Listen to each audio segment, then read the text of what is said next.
Zava-dehibe ny fanatanterahana ny fifidianana ary ny manodidina izay indrindra dia tokony atao lara-pamena ny fitandronan'ny filaminana ao anatin'izay fanatanterahana ny fifidianana izay raha ny fanazavana nentin'ny mpikambana eo anivon'ny kongresy ny tete zamita Andriamatoa Maka Alphonse heverina ity parlementaire ity ary fa azo atao tsara ny manatanteraka ireo karazana paikady entina hitandrona ny fandriampahalema ao anatin'ny fanatanterahana ny fifidianana mba halavorary sy voan'ny Madagasikara ao anatin'ny Gresy.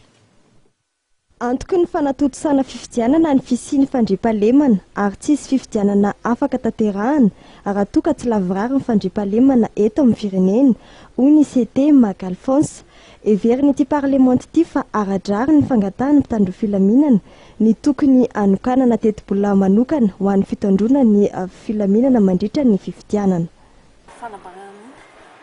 Marina tokoa fa hoe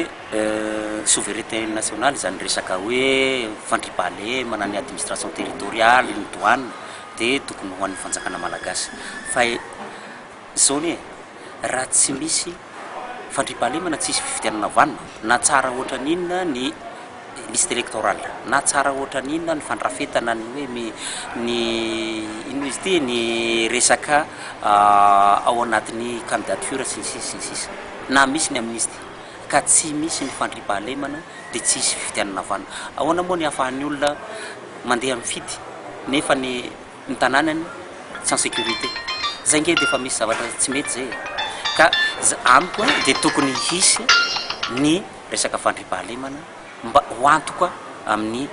fisotran'ny fifidianana ara-dalàna ka ny fangatahan'ny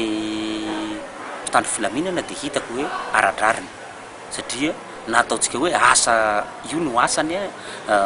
andraisan'ny vola sy ny sisa dia misy situation d'exception eo amin'io ka tokony homena tohana ny mpitandro filaminana mikasika tsy mandritra ny andro mpifidianana ihany ange fa eo alohany io ohatra fotsiny zao tany atsimo ange zao dia miteny aminareo fa noho ny tsy fandriampahalemana ange dia misy EPP eo amin'ny 7 ny mihidy amin'izao fotoana zao misy CSB2 sy CSB1 efatra mikatona ary misy fiangonana anankiroa mitafindahalo dia mikatona dikan'izay na ireo olona izay nalefa nanao ny recensement ireo dia nisy ange tsy tody tany amin'ny fokotany.